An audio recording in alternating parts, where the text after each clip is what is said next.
the gym dancers, ladies and gentlemen. Come on, give it up. The gym dancers. Come on, let's hear it. The gym dancers, yeah. The gym dancers, woo! The gym dancers, all right. There they go. Give it to them.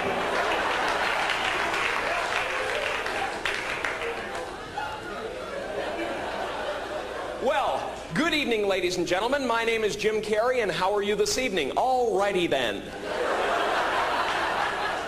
I grew up in Canada.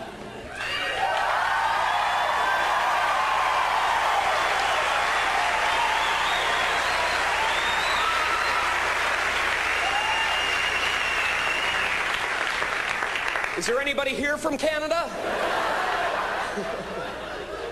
Now, I used to get really upset when I told people where I came from down in Los Angeles because I always got the same response. Canada? Wow. Must have been cold. Now I just go along with them. Yes, Canada. It was a frozen, hostile wasteland. And there was much work to be done if we were to survive the elements. After boring a hole through the ice to find food, my good friend Nantuck and I would build an igloo to protect ourselves from polar bears and flying hockey pucks.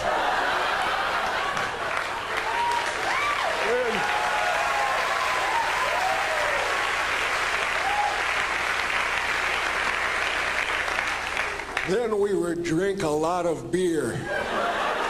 And when Nantuck was ready, he would tell me the story of the great moose who said to the little squirrel, "Hey, Rocky, watch me pull a rabbit out of my hat."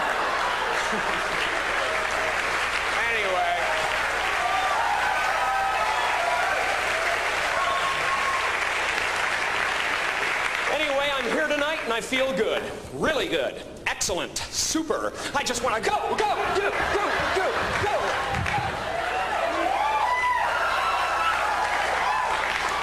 I think those subliminal motivation tapes are starting to make a difference. Yeah, that's right. I listen to motivational tapes. Think I want to get stuck in this dead-end job? No, sorry, not me. I want to do something wonderful. I want to be one of those gospel singers on the PTL Club. Because those guys are just happy no matter what. I think I saw him on the hill the other day. I think I saw him when I watched the children play. But when I opened up my voice to sing in praise, he ran away, ran away. Holy, my singing made sweet Jesus run away. I did not have to wait for judgment day because my singing made the good Lord.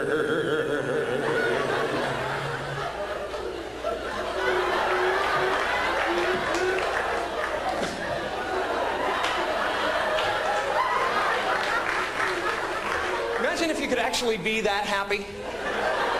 That would be powerful, man.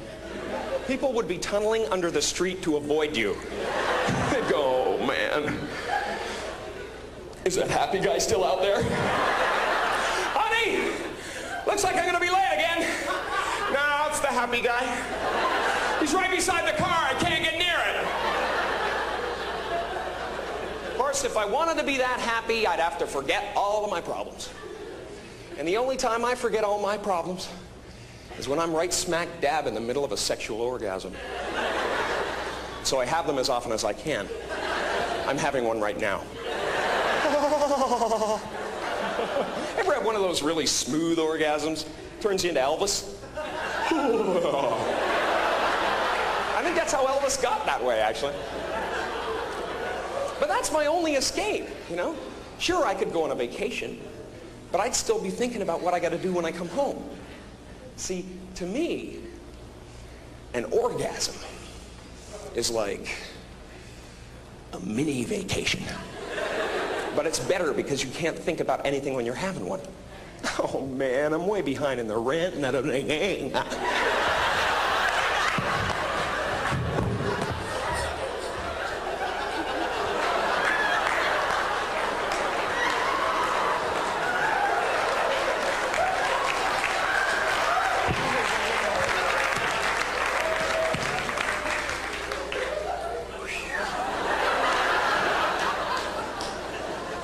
The kids need braces. What am I gonna do?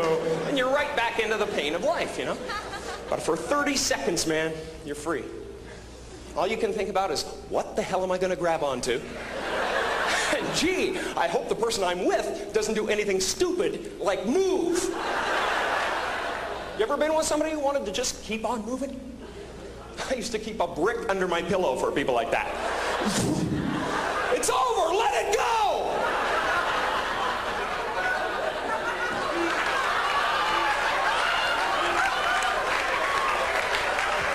We won't go out with her again.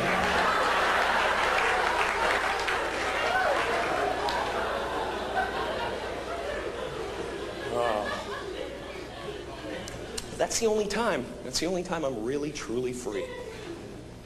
The rest of the time, I sit around and I worry about the stupidest things.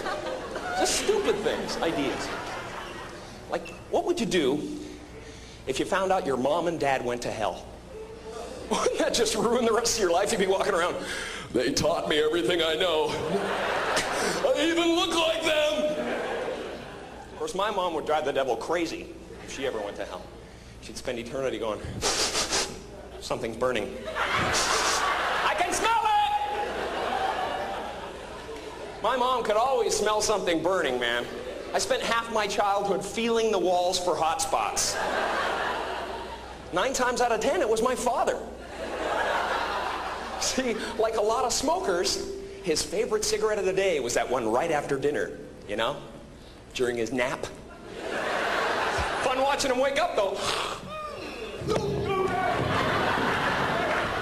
Drop and roll, Dad!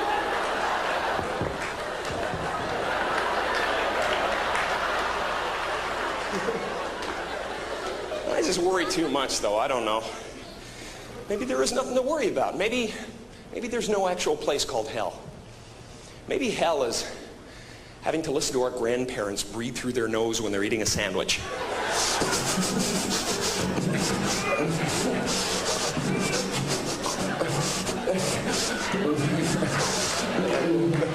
Get that humming thing.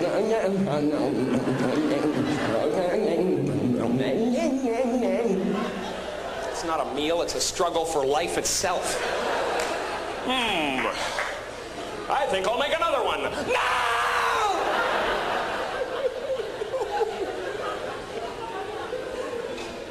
We'll be good. Here's a scary concept, though. Getting old.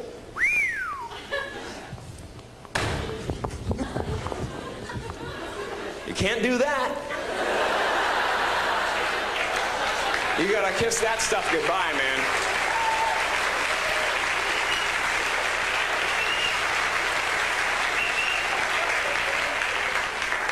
I just want to keep challenging myself, you know. I don't want to become the reminiscing guy.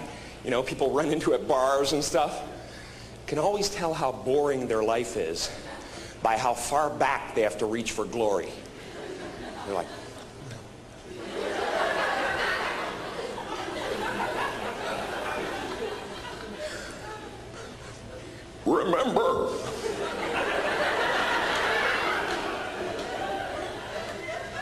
remember how fast I used to be when I was a sperm? I'll never forget the day of the big race. There were millions of us in the field, but I beat them all to fertilize that egg, mister. Back in the cervix, I was seaman first class.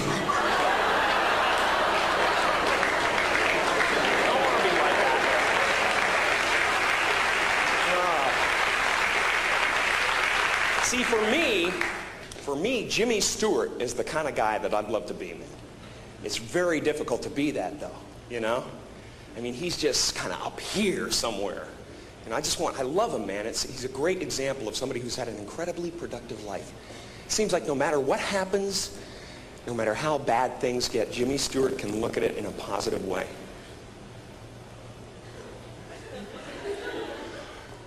Well, I guess we're going to have ourselves a nuclear holocaust. Well, hey, everybody, come on over to the window.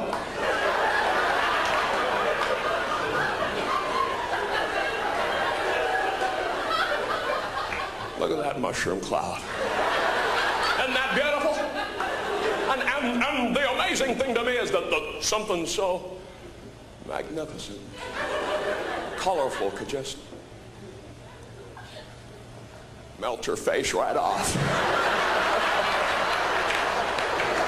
That's positive energy, you know? You gotta look death right in the face. That's what Jimmy Stewart would do. Hi, Mr. Death, you look like you could use some soup. I want to be like that, man. Maybe I will be. Maybe someday after I'm finished singing the gospel, I'll go even further and become a real holy man. And I'm not talking about the kind of holy man you see on TV, those TV evangelists. They're not holy men. They're just ambitious. I saw one guy who was so ambitious, he actually became jealous of the Lord. You could tell it came out halfway through the sermon. He said, when I was a child, I wanted to be the Savior of the world. Then they told me that Jesus was the Son of God, and I realized it's all who you know. Very petty people, you know? You can't be like that if you want to be a holy man. And you got to be sure of yourself, too. When you make a decision, you cannot waver in any way. You got to stick with it. You never see Gandhi during a hunger strike sneaking into the kitchen in the middle of the night. Gandhi, what are you doing down here? I thought I heard a prowler.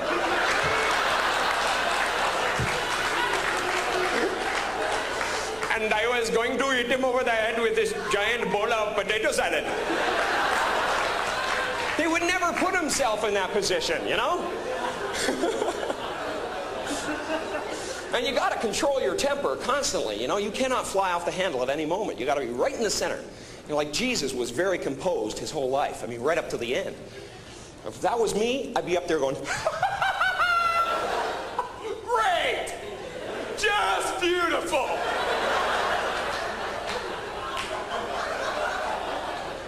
You guys are gonna get it.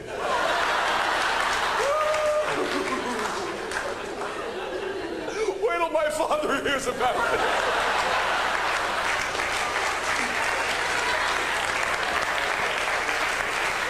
That'd be a whole different book, man. Then there are those weird impulses we get constantly, you know? We have to fight them off every day of our lives. There's mad little impulses that we get, and everybody gets them too. Like you'll be with a friend, it could be your best friend in the whole world. He's standing about 2 feet away talking to you, and you're thinking, my goodness, I could just fire out and hit him right now. He would never expect it. See, madness is never that far away. It's as close as saying yes to the wrong impulse. The people who stay sane are the people who can make those quick decisions. Should I stick my fingers into the fan or leave the room right now? Should I run the blade of this razor across my tongue or just finish shaving and move away from the sink? Come on, you're right there. You just go, but you don't, because luckily, most of us have that little voice inside our head that says, turning the car into oncoming traffic is counterproductive. Imagine if we didn't have that voice, man. I wouldn't even be here right now. I'd be in the Shark Tank at SeaWorld. He's got my legs, he's got my legs. We'd be apologizing till the end of time. Hi, how are you? Sorry, man. You guys enjoying the show? Wow, excuse me. Jeez. Sorry about that. It just came into my head and I made a decision. I don't know. It's,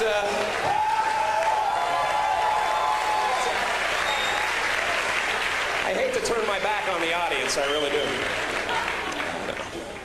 I think 9 out of 10 of the worst impulses we get, though, are when we're behind the wheel of a car, you know? That's why I don't think it's a good idea to carry a gun in the glove compartment. Because chances are, if it's there, sooner or later, you're going to use it. Of course, then again, what are you going to do if somebody cuts you off on the freeway?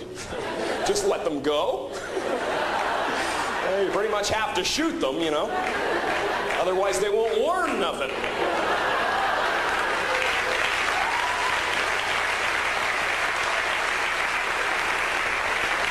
Or, say all of a sudden you have to go on a real killing spree and all you have is a knife. Well, after a couple of people, your arm is aching. You have to switch hands, then you look like a girl. Stop laughing and die, boy! Who needs that kind of aggravation, man? And there are automatic weapons on sale. That's why a lot of my friends are taking martial arts classes and stuff like that, which I think is a really good idea. Anybody into martial arts here? Come on! Right now, baby! Yeah! Just try to penetrate the crowd set.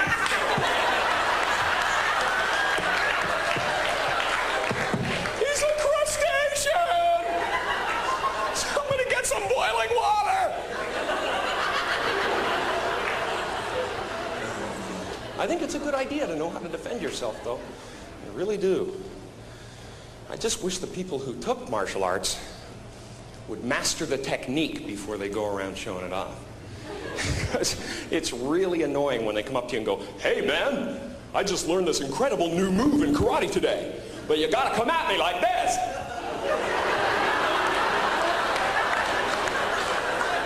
Gee, is there anything I could do to make it easier for you?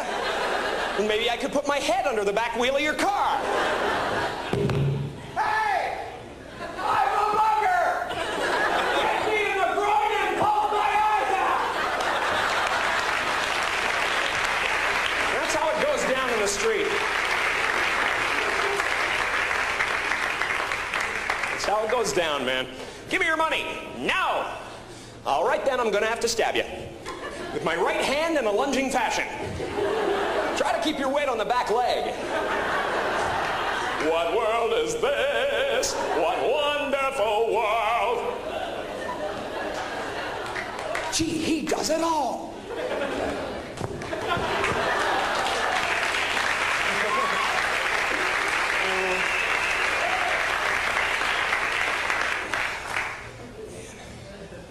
Of course, I don't think we'd need any of this stuff if we could just communicate to each other. Of course, if you wanted to do that, you'd have to find some kind of language that everyone understood. Myself, I think that's music. I happen to love it. Tell me, how am I supposed to live without you? Baby, I've been loving you so long.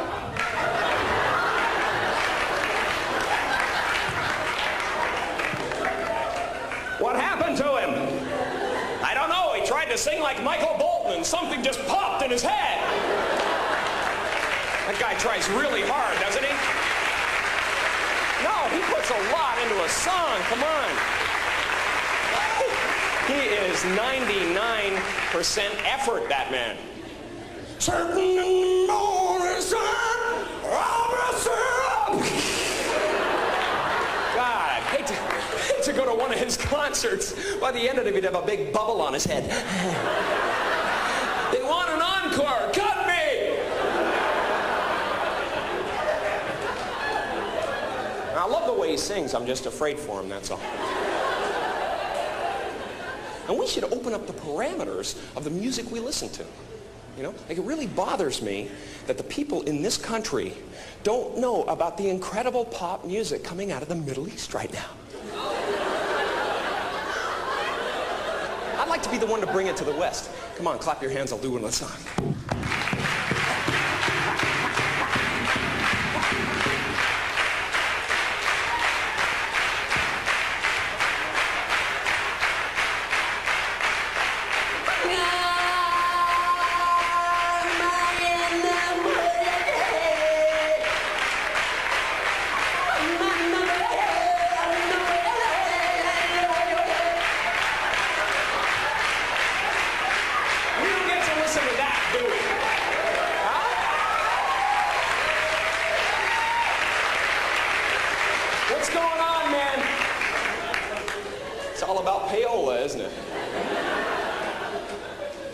We should try to put ourselves in their shoes for a change.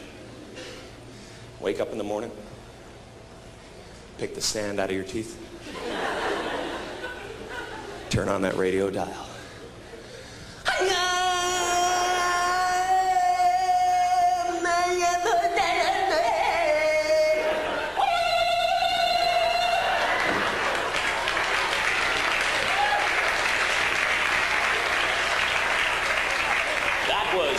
Hottie Bob by Cool Abdul.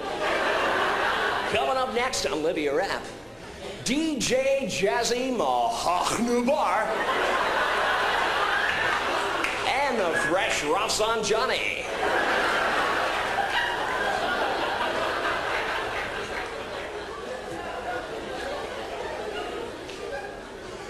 But first, a word from our hostage.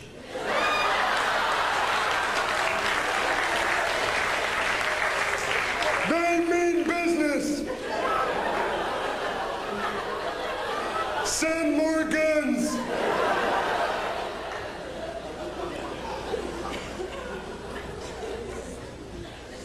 Communication. Hardest thing in the world. You know, I can look at you guys, I can communicate to you all night, but one-on-one, I'm terrible. Just there's certain things about communicating that really bother me. You know? Like whenever I meet somebody new, I say, "Hi, how are you?" Most of the time when people hear that, they'll say something like, "Good, and yourself?" Or "Fine, thank you very much." But sometimes they like to surprise you. "I've got no dream, man. I'm all dead inside." I'm sorry, wrong answer, but thank you for playing. And if I'm worried about something, I don't even want to leave my house anymore, because I know there's 5 people waiting out there somewhere just to ask me that question. "Hey, Jim, how are you?" And I go, "Really good. Please look away. Danger, danger, danger." I should change the response or something, you know. "How am I? Gee, I don't know. Let me check."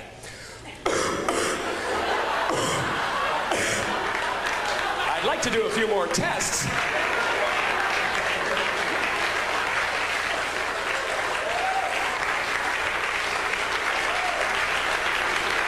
Thank you. The weird thing is, though, we've gotten so used to hearing this, "Hi, how are you?" that if somebody doesn't say it, we answer it anyway. "Hi, Bob. Good, and you?" Then the conversation goes nowhere, because all you can hear is that voice in your head going, He thinks you're an idiot. He's gonna tell everyone. Kill him. Kill him. And you have to make one of those decisions again, you know?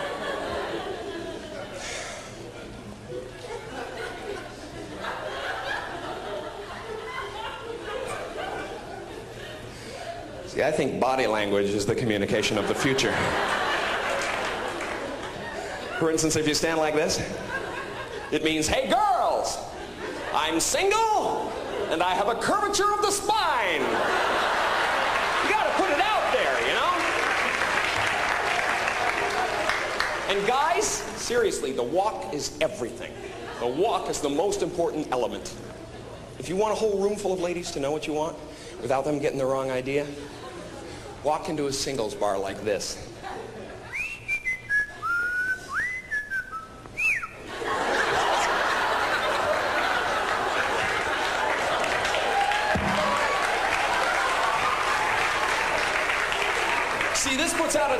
message, you know?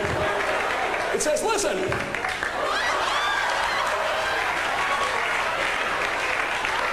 Listen, I could care less, but my crotch would like to buy you a beer. You gotta do something like that, you know? Hey. Believe me, these days, women have heard every line there is to say. Guys, you gotta get in there with something visual and distract them. Hey, baby.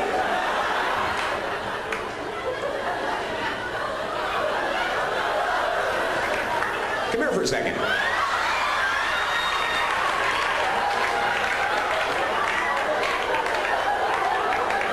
Yeah, you, come on over here.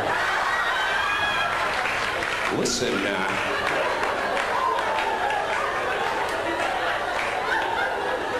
listen, do you find it unusually windy today?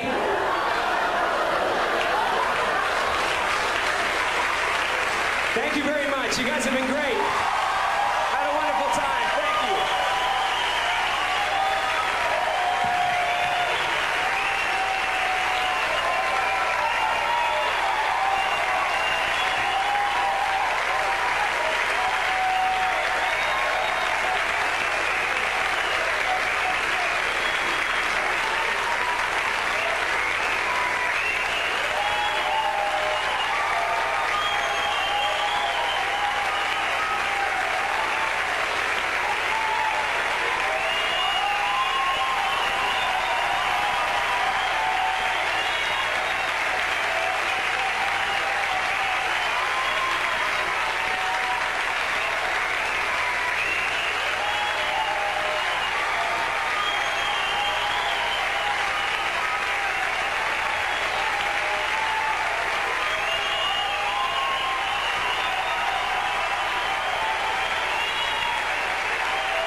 you.